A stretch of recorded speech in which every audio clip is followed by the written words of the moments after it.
Okay, so welcome to House Party, everybody. This is our, once again, metaphorical garden, because that house is in the past. And tonight and today, depending on where you are, we have with us Juan and Wouter from Maker DAO, Sustainable Ecosystem, Scalability, Scaling Units. I'm actually super excited to talk to them because I've been sort of keeping tabs on the process of taking Maker full decentralized, or as full as it's responsible. And I'm really hoping to hear all the ins and outs from them. So welcome, guys. Welcome to House Party, the most laid-back podcast in crypto, where you don't even have to wear shirts if you want to. Or pants. Yeah. Well, I never wear pants. How are you guys doing? We're doing well. We are wearing pants, for the record. But we're happy to be here. Yeah, Bao on the other hand, he looks like he got out of the sauna just now again. We're here on our first official oath of the core unit, the Sustainable Ecosystem core unit, in beautiful Portugal. So we're feeling good. Yeah, everybody's going to Portugal these days. Yeah, we could have done this live. I'm excited to talk to you guys too, because you guys have the Maker community in general has kind of been at the, I don't know, kind of like cutting the path for a lot of us in different ways. You know, you did some source cred integration. You've done a lot of community engagement kind of initiatives. So it'd be cool to hear some of those things as well. Yeah, absolutely. Well, actually, our case is a bit interesting. Wouter was previous, and I come purely from the community. So we decided to join forces a couple months ago to have both perspectives. So I don't know if you want to start with the history of the Maker Foundation and whatnot. Yeah, maybe background on that. Or I guess we usually do a quick update on DAOhaus. Last week. We're doing some community things as well. We've kind of restructured our Discord. We've broken into a couple different tracks. So there's like a track for scholars, which are people who are wanting to learn about DAOs and learn about the product a little more. And then we have a contributor track, which are people that really want to get their hands dirty and do something technical or non-technical. Supporter track are people that are more into the token side of things, LPs, token holders, different kind of money games and stuff. And then we have a summoner track, which are people that are launching DAOs.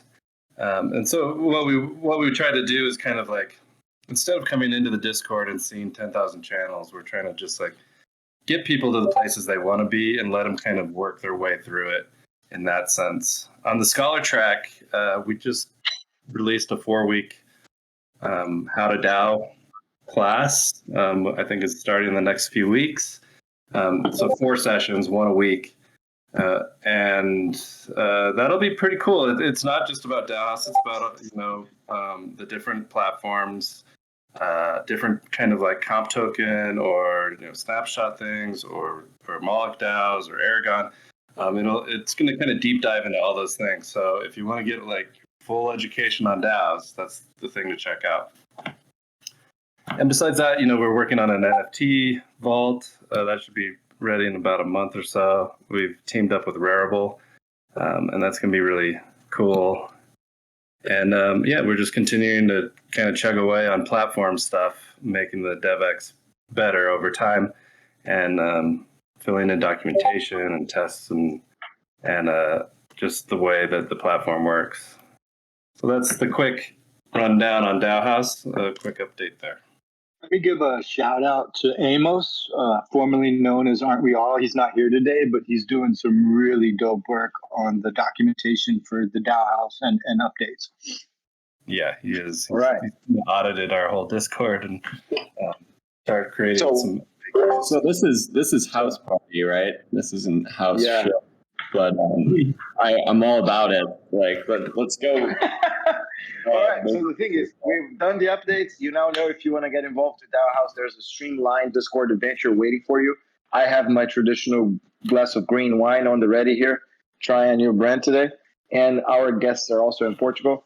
And these are two polar different stories on how to get involved with the Maker Foundation. We have one co-founder of the whole initiative and somebody who one came from the community and now is part of the core unit.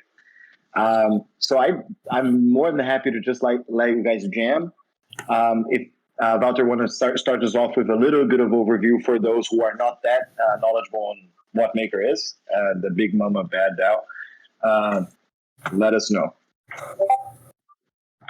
Yeah, happy to do so. That will be a long story, so we'll try and keep it the highlights. Maker is of course one of the older DeFi projects. In fact, many say that Maker kind of started the whole DeFi movement, and it has already time is moving fast in crypto, but it has already quite a bit of history. So it really started out very small, just a few people getting together. I believe that was 2014, 2016, that period where you had a lot of early crypto enthusiasts and the original founders, Rune and Nikolai. They were kind of bouncing ideas off each other, preparing to write the white paper and so on. And those were the early days when there wasn't much of an organization. You could say that was it was like a DAO, except that there wasn't much infrastructure in place back then on the blockchain. So it was very much a social thing. And then we got to the point where the Maker Foundation got created, and that was right after the very first version of the protocol got deployed to the Ethereum blockchain, which was a single collateral DAI. And for those that are not fully familiar, so the principle of the Maker protocol is that you can lock in crypto collateral into a vault or a CDP, as it was called back then, a collateral debt position. And then, for example, if you lock in $10,000 worth of ETH, then you can take out a loan against that. And the loan that you take out is denominated in the maybe most well-known product of the Maker protocol, which is the DAI stablecoin. And today we have a sprawling ecosystem with quite a few stable coins in all shapes and forms. But Maker has always focused from the beginning on building a really decentralized stable coin. Yeah, I remember when CDPs came out, and it was just so cool. And I mean, that must have been maybe 2017 or something. But it was still like learning how to use dApps and stuff. This was really early in the space. And hey, Deacon, you're muted. I'm not. No. No, we can hear him. We can hear him. Awkward. It was early in the space. CDB. Yeah, early in the space. Yeah, we were CDB. There was a little tutorial to walk you through it and stuff. It might have actually been you that did that tutorial. I don't know. So a lot has changed since then. Now you guys are just huge and so much going on. So it's cool to hear this. Yeah. Plus, I also remember like early days, and like 2016, 2017, and early conversations with people from all over, Bitcoiners even and things, everybody in the crypto space. But when MakerDAO, and DAI and CDPs and everything came out, it really felt like one of the really first great steps towards like mass decentralization of anything, and it was like, and it's so awesome that Maker's been like really driving that for so long. So so glad to have you guys here and pick your brains and see what it's been like navigating that from like the front lines really of this whole movement, Yeah, it's really awesome. Yeah, and happy to talk about it. And you bring up a very good point, which is the decentralization effort at Maker. Back then, with single collateral DAI, the original version of the protocol, which was kind of almost a beta release, right? It only had Ethereum as collateral, very different from today's system, and it was, as a social structure, for example, was extremely decentralized. But a lot of the discussions that was going on is like, how do you actually bootstrap a protocol in a decentralized protocol, and is it even possible to make it fully decentralized from the start? I think it's something that quite a few projects are still struggling with today. It might be that they build their initial product, but then it kind of goes nowhere as people lose interest. As building a new thing is always a lot more interesting and exciting than maintaining an existing one. And that's really the reason why the Maker Foundation was created, to kickstart the protocol and then gradually decentralize it, right? So that was the strategy that they went with back then. And the Maker Foundation really had three major goals, right? So going from the single collateral DAI version with only Ethereum that you had back then to the multi-collateral DAI version that you have today, where you can actually lock in multiple types of collateral, not just Ethereum, also wrap Bitcoin and many others that are added through the governance process. So launching that, not just the protocol, but also the tools that are related to it, and making sure that everyone can make use of it. That was the first goal. And then the second goal really was to put the tools in the hands of the community to do governance, with a voting portal, with not just the software, but also the social construction around it. And then ultimately with the third goal to bring it up to critical mass, meaning that the protocol needs to generate enough profit to pay in true sci-fi fashion, right? A piece of software that generates the profit to basically fund its own expansion and further maintenance. And these three goals were really achieved quite recently, which brings us to today, which is a new chapter in the decentralization of the Maker protocol. Yeah, that's awesome. Do you guys think? I totally noticed that. Yeah, you guys. There's a lot of DAOs out there and have been for a long time. Maker DAO's very early and very different, and partly because you guys did have this really hard line on decentralization, trying to driving towards that decentralized sustainability kind of thing that you're talking about here, right? Like, can the protocol take care of itself, and how do we get there?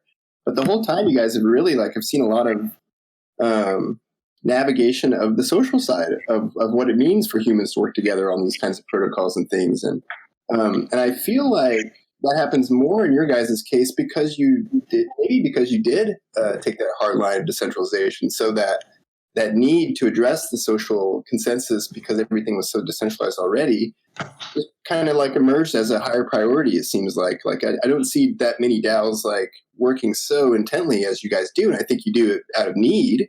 Because you see the needs in the community and all those types of things. But yeah, how do you think about that? Yeah, absolutely. The social structure around it is something, of course, that the foundation couldn't put in place itself. That needed to come from the community, and the foundation supported that with the bootstrapping of the protocol, creating of the voting portal and everything, to make sure that just the base structure is in place to for MKR voters to vote about changes to the protocol, right? And the other side of that, the social aspect, is the question of how not just in the context of one team, right? Because one team, it's relatively simple to form a single team that works together in a chat room, and they're coordinating among each other, and they produce great things. it's mostly when you scale it up that you start to see the real challenges, because in a centralized organization, there are all these communication channels up and down the hierarchy that make sure that everyone is aligned and that, everyone received their marching orders and everyone's work is checked and so on. In a single team, you don't have these coordination issues. When you scale it up, that's what it becomes really, really challenging. And that's what the community has been working on so hard, is to put the Maker Improvement Proposal framework in place, which really regulates through governance. These multiple teams, we call them core units, right? These multiple core units working together on one hand, decentralized environment. There's no single boss telling them what to do. And yet there is hopefully a coordinated effort towards a consistent product that keeps growing and that keeps adding to its own revenue. So it's something that is quite early, and we're still very much developing it. But that is, I think, thanks to the Maker Improvement proposal process, so the governance process within the Maker community that was created, and that allowed all these changes to happen in a decentralized environment, which is really, really great to see. Yeah, it's really interesting. Go ahead. Yeah, I think Maker Protocol altogether in the community has done a really good job. What you guys did is basically created and solidified these processes right away, and then you created a natural, there's this natural aggregation and disaggregation of contributors and users to the protocol, where basically people will join on, start contributing. I was partaking in a lot of the Maker governance calls through 2019, and I heard people like Vishesh and some other core contributors who may not be contributing anymore, but they were there at that point in time, and Maker piqued the interest of these different contributors. And I think actually at that point, it was one of the most interesting experiments, because Maker is really, it's like the Federal Reserve, right? I mean, you guys have all of these different tools for monetary policy is basically what it is.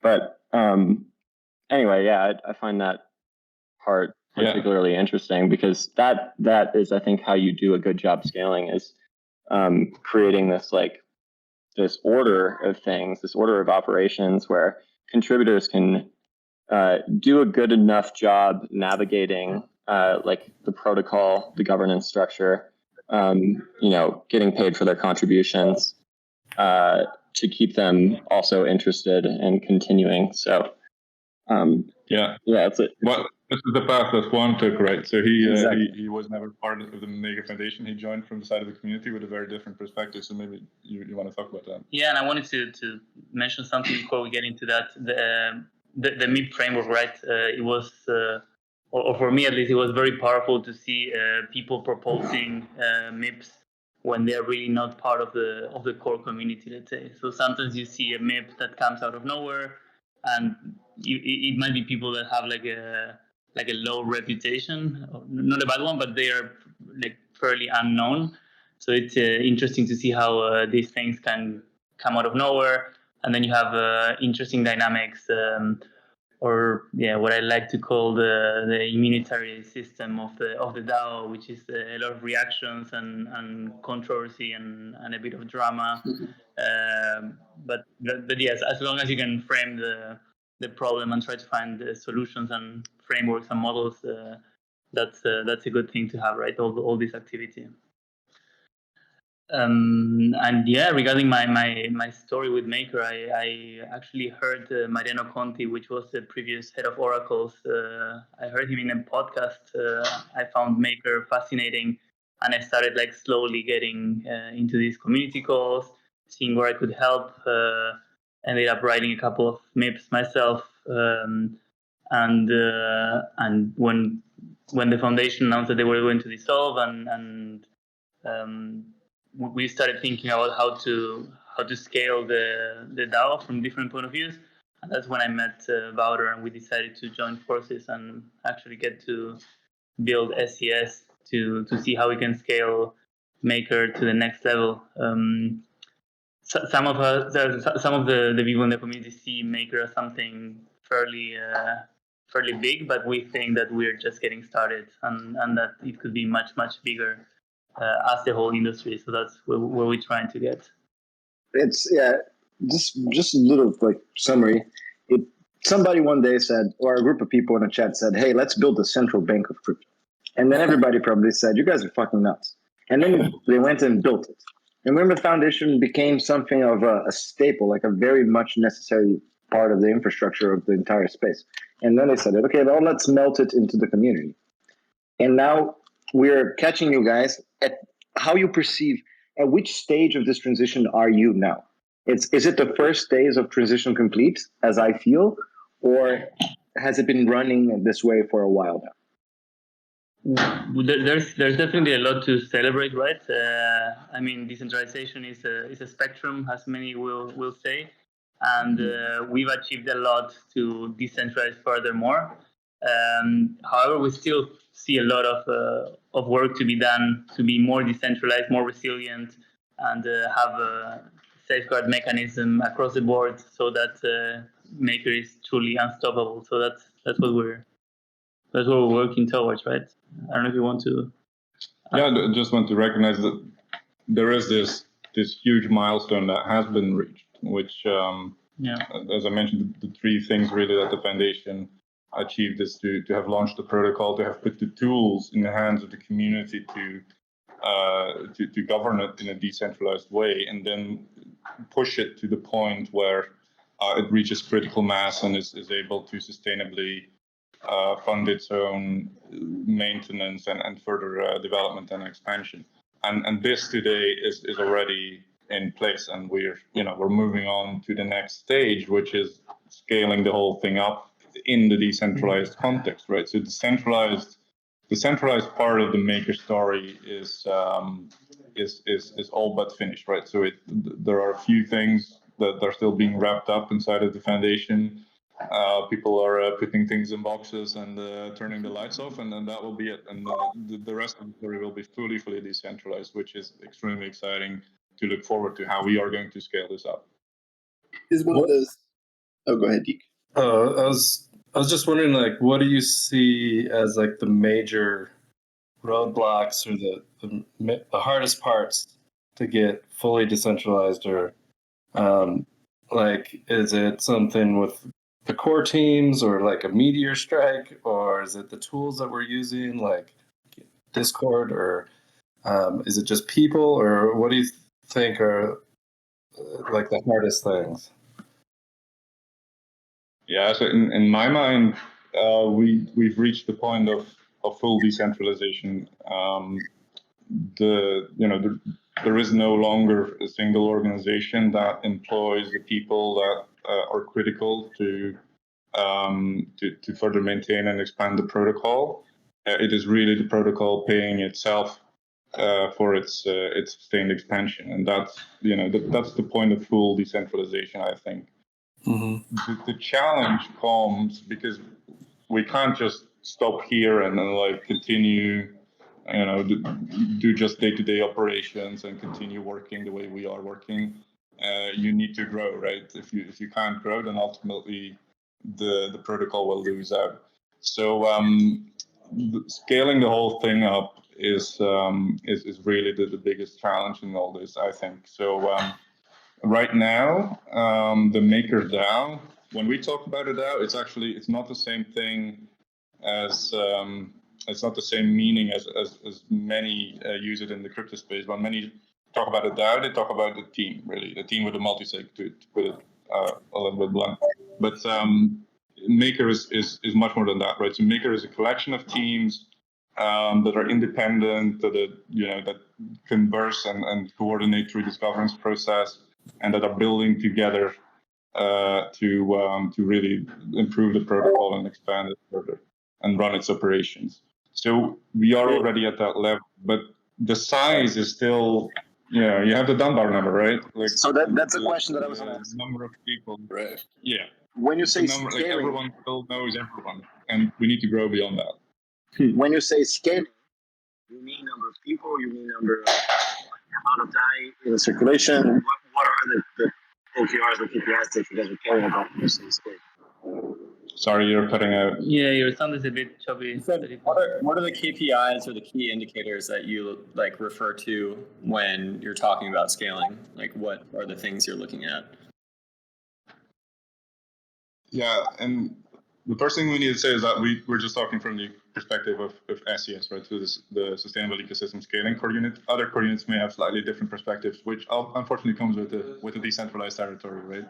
But for us, we really want to scale up the DAO in terms of the number of people that participate and that continue building on the future infrastructure that will be the future Maker protocol. And we have a target in mind where so today I think we have about how many, like 8 to 10 teams that are working together to make this happen. We want to 10x this, right? We want to see maybe the first DAO that reaches, maybe ultimately the size of a multinational, right? Like that would be, I think that's the end game, that we see the first DAO that reaches far beyond the Dunbar number, where it's too big. Individuals can't know every other individual anymore that is working in the DAO. You've solved these coordination problems through the governance structures that are set up, and through the automated smart contracts and so on. That an organization of that size can still continue to push towards the growth of the Maker protocol. And of course, with those people come the necessity to continue to fund everything. So we'll need more collateral, more the DAI supply will need to grow, and all that kind of comes from it. But at SES, we are focusing on the people aspect, adding not just individuals, but many more teams to the ecosystem, and have them participate and build this unstoppable machine that continues to push the Maker protocol forward. Yeah, I find it kind of beautiful because what you're building is a decentralized machine that turns the revenue of sort of like crypto broken dreams into gold, right? There's a component of casino to the Maker DAO business model, which I enjoy. I enjoy the irony of it, because it's basically a lot of liquidations and things like this, and also the fees of all the open CDPs that will form the treasury of this super uber DAO. Right. I don't know if I agree with the casino part. I mean, we find that it's relatively predictable in general, so that's not very casino-like. Yeah, I know very veteran people who faced liquidation more than once because of chain issues, not necessarily Maker issues, but the Ethereum chain itself. Well, I've felt it on my own skin. I was able to avert, but it was a fun day. The question is that I was going to ask is for our audience is mostly formed of veteran DAO people, right? And we're talking here about talent mining, and I bet a lot of our listeners are when the flag does this with their hand, they're excited to think okay, I probably can contribute. What are you guys looking for? What are the teams you guys are trying to form right now? Yeah, well, that's a great question, right? So that is one of the things, and we're still in the phase where we're trying to map the challenges and really get an overview of really to fulfill our mission, which is to remove these barriers, right, between the workforce, the capital, and the work that they're doing. So you need to onboard the right people. You need to make sure that they get the capital they need to work on the things that matter. And then the question is what you just brought up is what exactly, what is the useful work to be working on? So today we have part of SES is an incubation program, and I would say today we're still focusing on the rather obvious basic building blocks that need to be in place to cover all the functions that were once taken care of by the foundation. So, for example, today there still isn't a fully independent front-end development core unit, and of course, MakerDAO needs to continue to maintain and further develop its front ends. That's the governance portal, every interface that makes the functionality of the protocol accessible. For example, so auctions. Voting, So we have a number of teams in the incubator that work on that problem. Other teams are coming up that will be working on security problems. Other teams are coming up that will be working on data services. And the list goes on, right? And really what we need to do is we need to think about every function. When we talk about this ambition of scaling this up to the size of a multinational, then think about every function that is that is needed in a multinational size organization, and ask yourself, what kind of form does it take in a decentralized context? And that's really the big conceptual thinking exercise that we need to go through. For example, SES, we see it as a decentralized version of what would be management in like engineering management, for example, in a centralized organization. Right now, we have a very different role. We can't manage teams in the same sense that they're managed in the centralized organization. They're free to do what they want. It's a decentralized environment. So instead, we need to work through education, through incubation programs, through advisory, all these kind of things. So it's reinventing really the functions in a centralized organization and thinking what that means in decentralized one. Yeah, and a big part of that is exposing all these problems that we might find as insiders, and hopefully we can find someone in the community or in the broader community, meaning anyone in DeFi and beyond, that can come and work on a challenging project that they would like to see done, own the whole thing, and take it from there. That's a bit our vision. Recently, there's like on crypto Twitter, where there's been some like critiques on decentralized flat organizations, saying that there has to be an executive layer. An organization can't have strategy or longer term goals as being flat.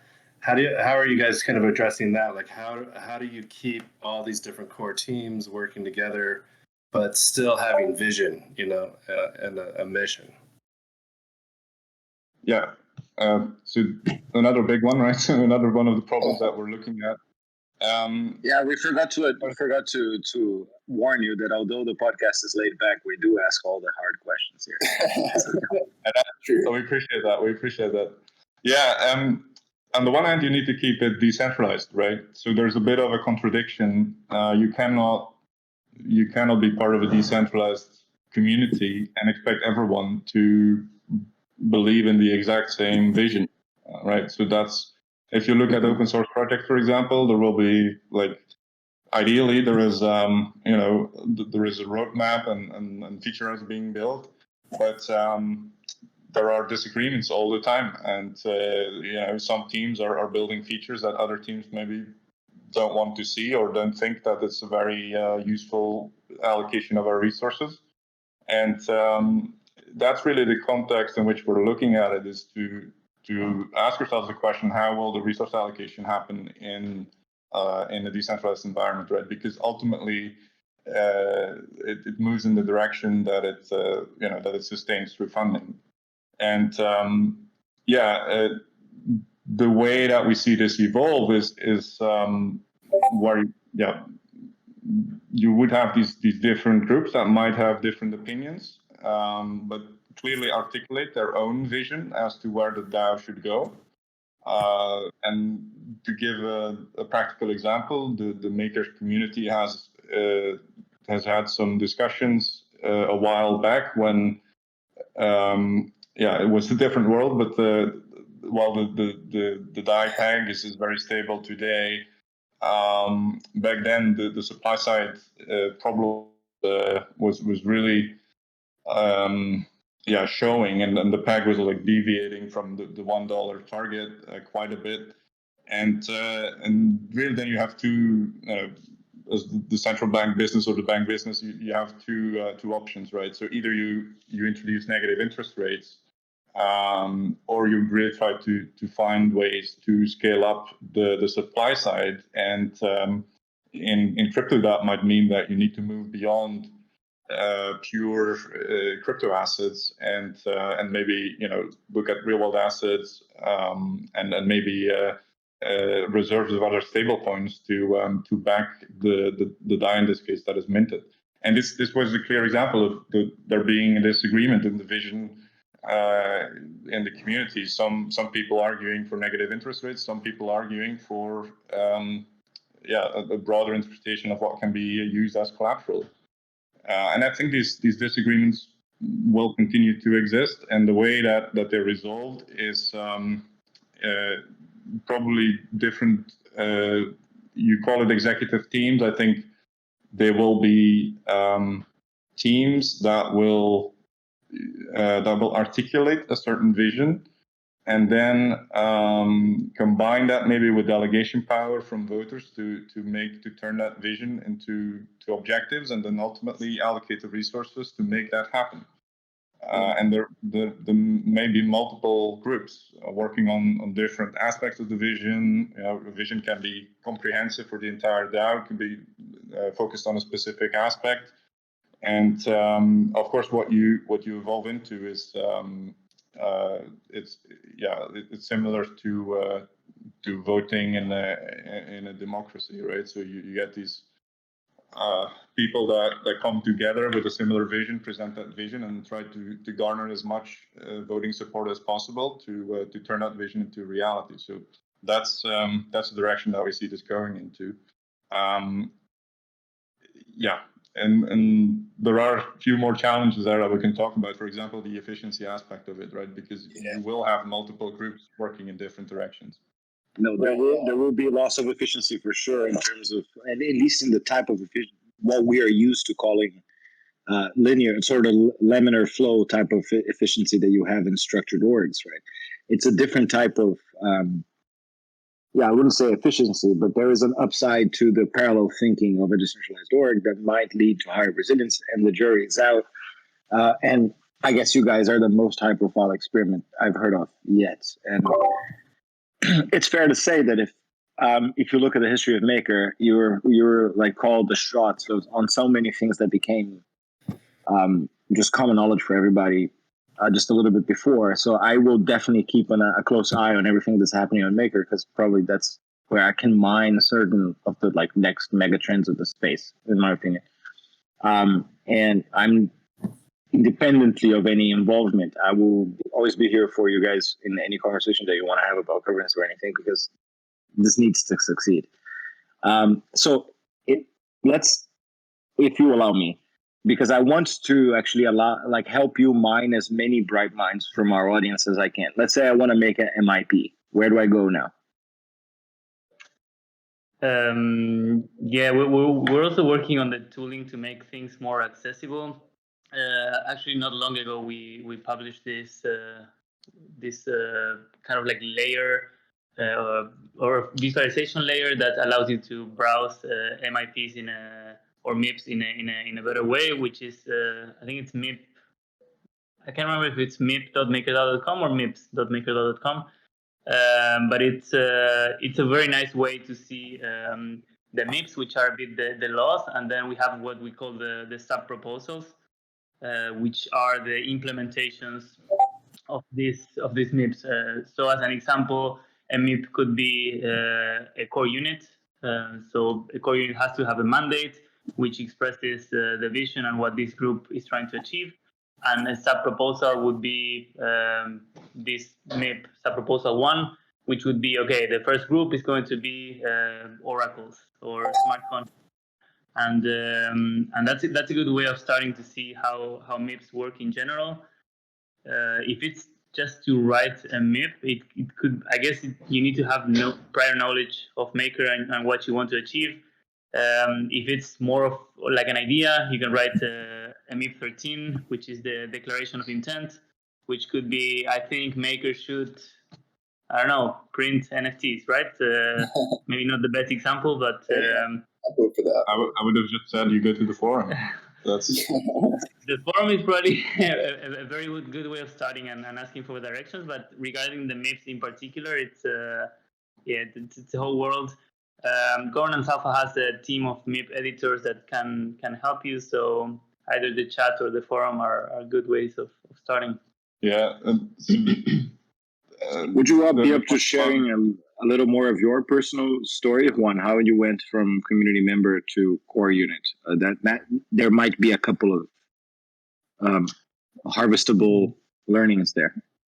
Yeah, I was doing kind of maker on the side while I was working, and I was getting pulled by different initiatives, and I think maker in particular, but probably all the DAOs in general are very biased towards action, right? So if you like doing stuff and you ask more for forgiveness and permission, you're probably more likely to succeed. Meaning that if you come up and you say, hey, I built this model, what do you guys think? You have a higher chance of success than saying like, oh, what should I do? And the next week show up and ask the same question because it's so decentralized. So I started helping Maker in different areas. I help with, for example, with the collateral framework to prioritize which collateral types were going to be onboarded next. I started helping in the forums, helping different core units, and you start to get to know people, and I guess people notice you and the quality of your work, and eventually the community is almost asking you to do a core unit. So I was, before being in SES, I was a mandated actor doing operations, which meant helping everyone else. And yeah, I transitioned to SES because I felt that we could have a bigger impact over there. Thanks. I think that's a really big point. I think that was a good harvestable nugget. It's really important across all DAOs or contributing to any DAOs. I think is that ask for forgiveness, not permission. I agree with that as like a very good way to like contribute to pretty much any DAO. And I think that plays into that point that was talked about earlier around efficiency, where like instead of asking for permission, it's very slow for value creation, and it's really easier to get consensus from a decentralized community if you just do a thing and ask, "What do you guys think about this? Do you want to improve it? Is this valuable?" Whatever. Like things get made a lot quicker and faster, and consensus is reached way sooner and faster. So yeah, plus one. Yeah, exactly, because you don't have a boss to tell you like exactly what to do. You have to show that initiative and just do something. Yeah. I was going to mention that people tend to really agree with the idyllic idea of the DAO and decentralized and flat. And then as soon as they need to get hands-on, it's more like, okay, what do I do? Where do we get the vision from? Right. I mean, we're all used to that though, right? It's like it's a paradigm shift for all of us, and it has been. Yeah. So, I mean, I've been in DAOs for 3 years, but I still ask myself that question. Like, oh, what should I be doing for the community? And sometimes you just got to do things. Yeah, and I think it's very healthy to have more than one core unit and groups that are as powerful in an org operating with slightly parallel visions, right? Because if you don't have tension, you can't, like an untensioned bull can't shoot any arrow. And I really like that you have so my profession that I've been calling myself for the better part of the last 10 years is a facilitator. I went into training, anthroposophy, all these things. And when people ask me to explain what this is, if I am in a hurry and I don't have a lot of patience, I just say, look, I'm a conflict DJ. If there's too little conflict in the system, I'm going to try to up that conflict so people can actually tell the truth.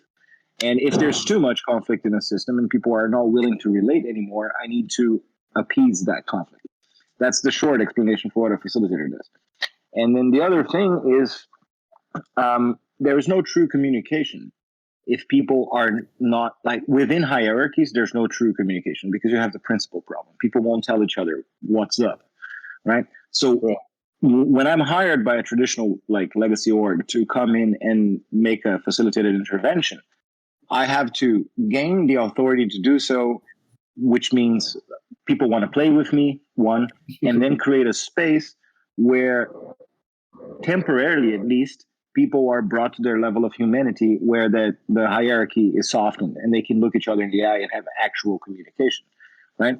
what I feel that you guys are building on Maker is a space where you are going to have that state more often than not, and that should lead towards a more resilient organization in the sort of what's that book from our friend from Skin in the Game, Anti-Fragile, a more anti-fragile sort of design, right? Hopefully, and I really want you guys to succeed. If you're looking to join Maker, Felipe, you can tell us directly. Huh? No need to go around. No, I actually have no feedback. If I did, you would have found out yet, because I'm not well informed enough. I actually, to my own fault and my excessive sort of inferiority complex, I've always thought that Maker was too big a fish for me to come play with, right? Although I know Lenkla and stuff, but then so you can, if you're listening to this episode, you should definitely go listen to Peter Pan's interview with Amy Young, or Jung, I don't know how it's the correct way to say it, which she was involved in the process of designing this, and then apparently she has also sort of, I wouldn't say resigned or whatever, because it's a DAO, you're free to come and go. Maybe she thought like mission accomplished and went on to other adventures. But yeah, definitely go listen to that, because it will give you useful background to this conversation. And it's also a little bit of why this conversation happened. I reached out to Lenkla and she said, like, bring these guys on, you know. I also want to interview her soon, because she's focused on talent mining, which is an important part of this conversation as well. Yeah, sorry, I rambled a bit. Sometimes I ramble. Yeah, you guys are free to take it over. And I wanted to add to the experience that you were talking about, right? Like people feeling that who are rather like impressed by the size of the MakerDAO and the definitely with the lingo we're using, and sometimes it doesn't always look very or feel very accessible, whereas the whole point is openness and accessibility, right? And indeed, when we talk about scaling this up, there are the coordination problems and so on, but then there is also the question of how do you make it accessible enough so that we can attract the talent to keep adding to this decentralized workforce, right?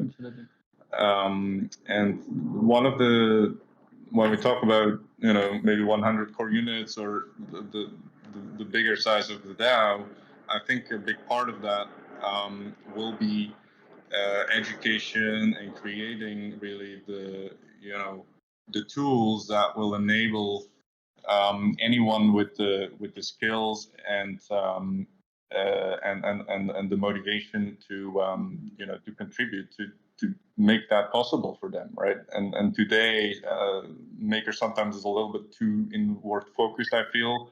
It may be because we do feel that we're maybe a little bit ahead of the DAO scaling curve, but I feel that's something that we can definitely do better and reach out to wider communities and make it more obvious that if you have the skills and you have the motivation, then there is a place for you in the MakerDAO. Yeah, that's a bit what Lenka is working on too. So I think that's a really good point, and it's something that you forget when you're in a DAO, or when you're in a project that's like really cranking along, you're kind of building all this insider knowledge, and you're pushing the edges further away as you become more like as you have more momentum.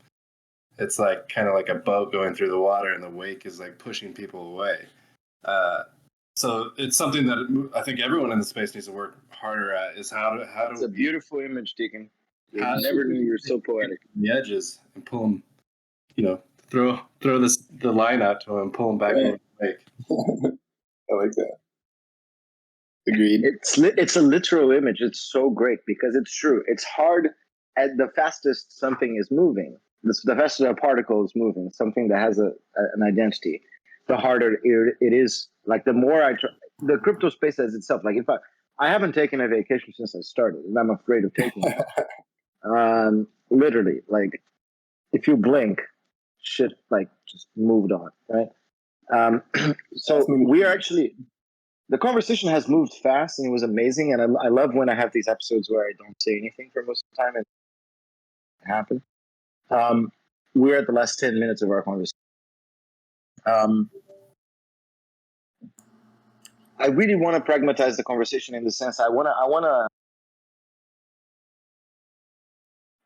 How do I put this? How can we best serve all of us that are part of this kind of special moment? Because I do feel it's the beginning of a new adventure maker. What should we broadcast?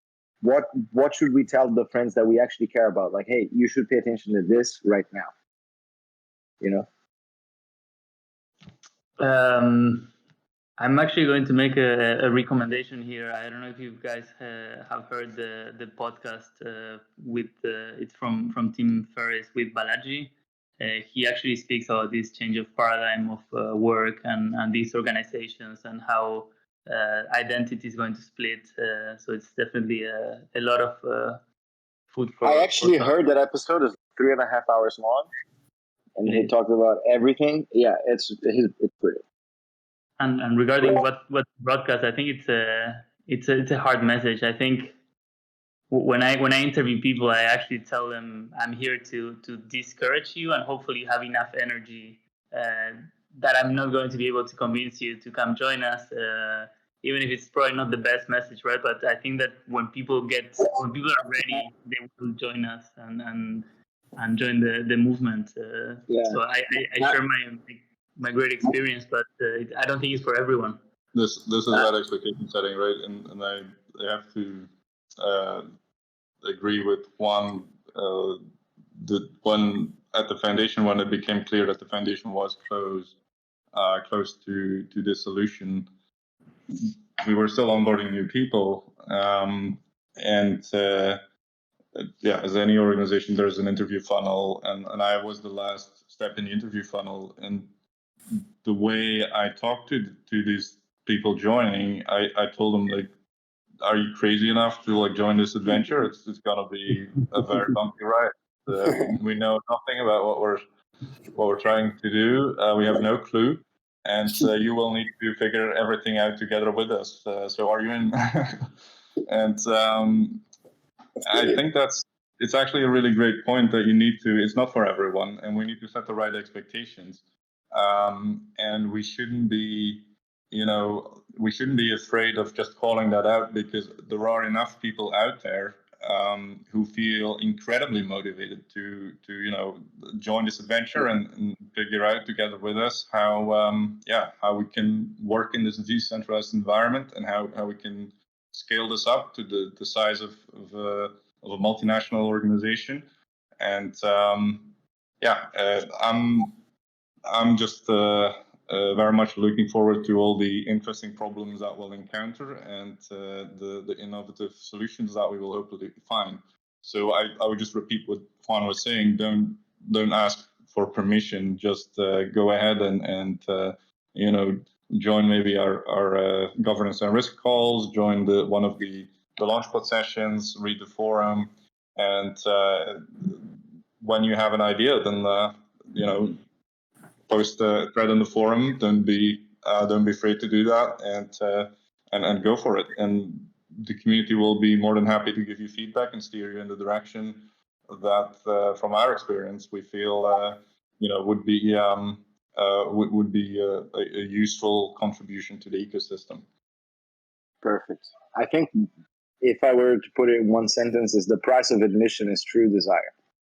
And that is true for most DAOs, and I guess the Maker, it's like quite a big bag of desire. And if you were able to bring it, I think you'll be hugged in.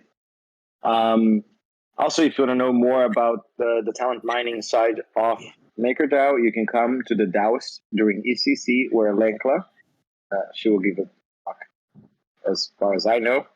And I'm organizing the event, so if you need anything, just reach out to me. But I have to also inform everybody, if you haven't registered yet, we are all out. We have 240 registrations, and everybody else that registers now can only come as a volunteer. So I really don't want to hurt your feelings, but that's what it is. Might get a t-shirt if you volunteer. Is that right, Felipe? Huh? Might get a sweet t-shirt if you do.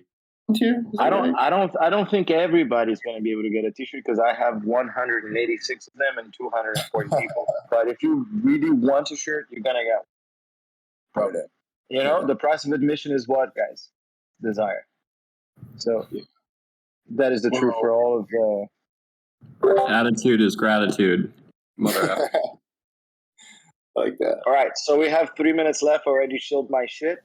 Do you guys have any final considerations you want to put out there? Anybody, especially from the crowd? Any questions you want to ask? Any wrench you want to throw in the cogs of our collective mind here? You're free to do so.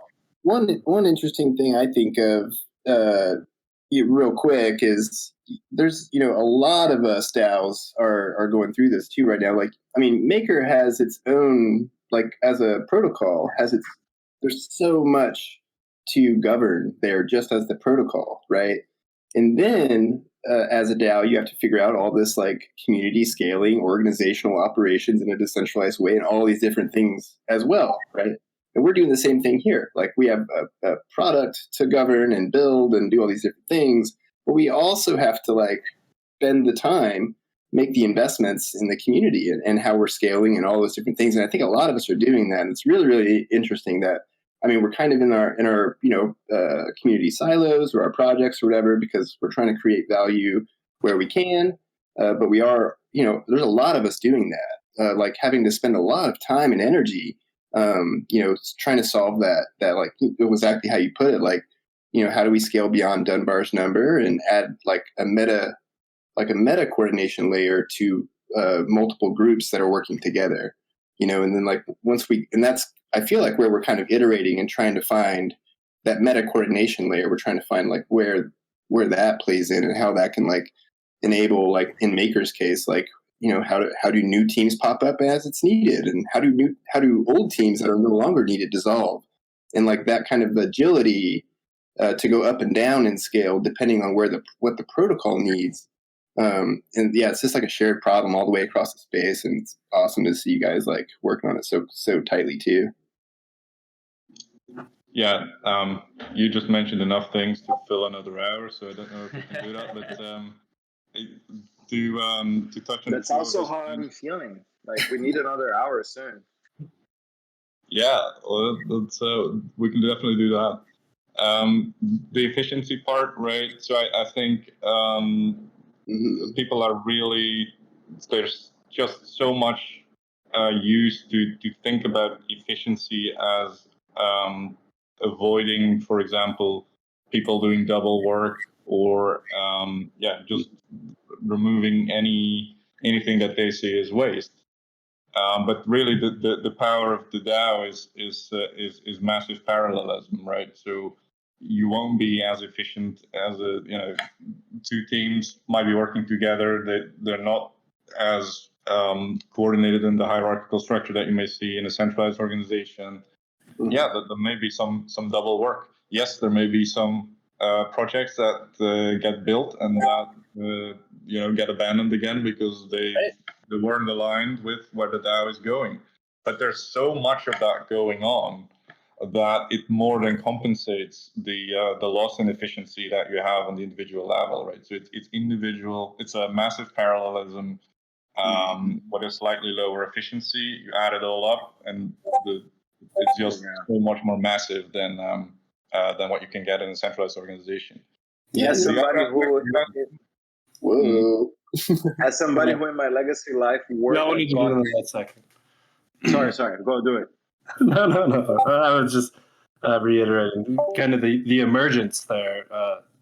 The DAO really helps boost the power of emergence, and like the chaos around it is actually a good thing. Yeah, and there's totally value in double work. Divergent outcomes from two different perspectives leads to very good decisions often. We do somebody who I was privy to things inside like BMW buyer size corporations.